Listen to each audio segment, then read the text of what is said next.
tous, bienvenue dans ce nouveau tutoriel Cinema 4D où aujourd'hui nous allons parler des ombres.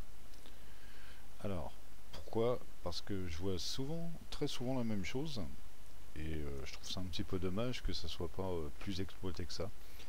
Donc là j'ai créé une pièce avec un texte, hein, tout ce qui est le plus simple. Je fais un rendu, voilà, hein, on obtient notre texte. Donc bien sûr ce texte, il y a des lumières, hein, lumière gauche, lumière ici, voilà. Et ce que je vois fréquemment partout, c'est ça. Donc lumière, hop, ici ombre, masque d'ombre diffuse, voilà. On va faire pareil ici, lumière, donc on met un masque d'ombre diffuse, lumière, et on lui met un masque d'ombre diffuse. Voilà. Ce qui fait qu'après, quand on fait le rendu, voilà ce qu'on obtient.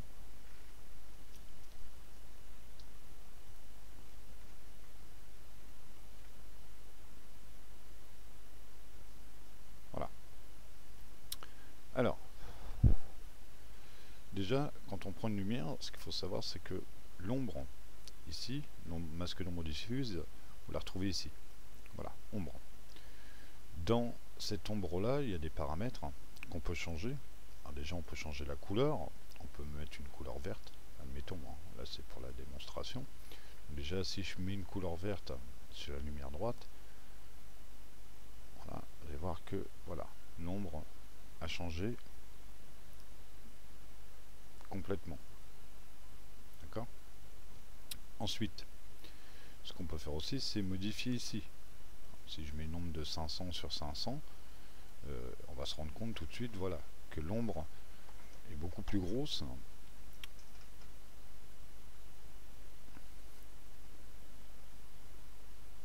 Voilà, donc on obtient. Maintenant, si je me mets sur la lumière de gauche, pareil, je change la couleur. Ce coup-ci, je vais mettre un violet bien flashy pour qu'on voie bien ce qui se passe. Voilà, donc on voit déjà que les deux ombres se mélangent.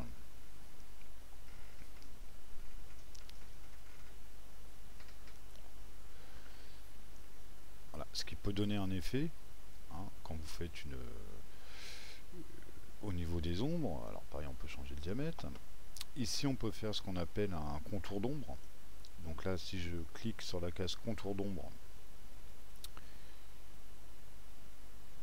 il y a le paramètre donc qui a changé. Vous voyez, au lieu d'avoir le violet ici en pagaille, j'ai un contour.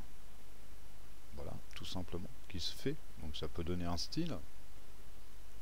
On a également le cône d'ombre. Donc le cône d'ombre, ça, que je dise pas de bêtises, le cône d'ombre, voilà, ça va faire un tracé beaucoup plus fin, mais le mieux c'est d'enlever le contour d'ombre pour avoir le cône d'ombre. Je crois qu'il ne faut pas que je mette les deux en simultané.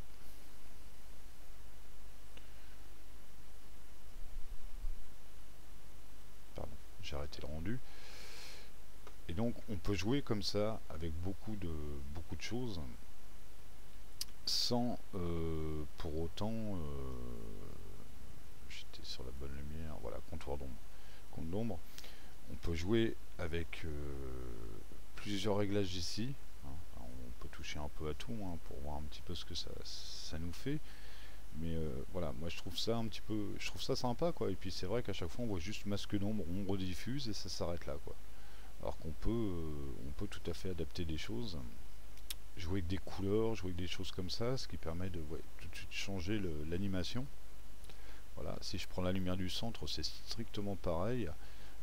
J'en suis dans les ombres. Je peux lui mettre une ombre jaune, admettons. Alors là, pour pas que ça soit trop fort, je peux la diminuer également à, on va dire, 70%. Voilà.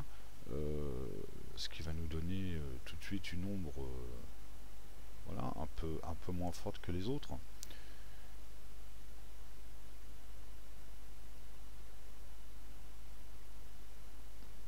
Voilà.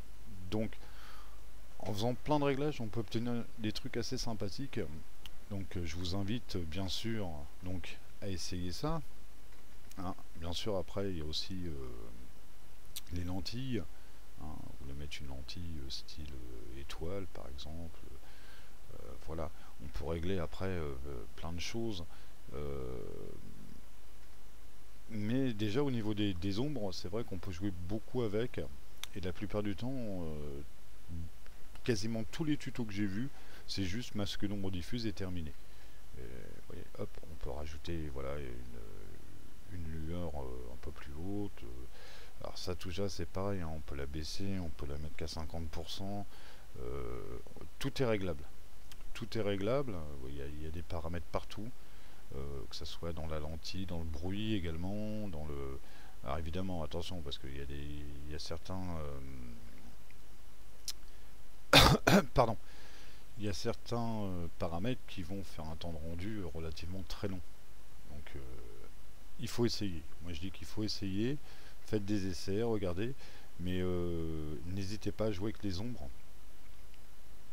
Parce que je trouve voilà, qu'on peut faire des trucs vachement sympas. Tout de suite ça change sans couleur, sans rien. On peut jouer avec des choses vachement sympathiques. Et puis ça permet de changer un peu de tout ce qu'on voit par rapport à la majorité des tutos où on se contente juste de mettre tout simplement une ombre noire. Alors qu'il y a plein de possibilités et en fonction de ce qu'on fait, on peut, en fonction du nombre de lumières aussi, on peut très bien, comment dirais-je, mettre plusieurs couleurs selon le nombre de lumières qu'on... Là il y a 3 lumières, si vous en rajoutez une quatrième, évidemment vous pouvez mettre une quatrième couleur. Donc après c'est à vous de, selon ce que vous voulez modéliser, d'effectuer tous ces réglages. Ah, comme là vous voyez j'ai augmenté, le violet voilà il a changé légèrement, il apparaît ici un petit peu plus, etc. etc. Et bien voilà, donc j'espère que ce tuto vous aura appris quelque chose.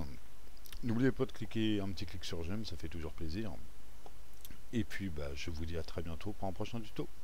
Allez, ciao, bye.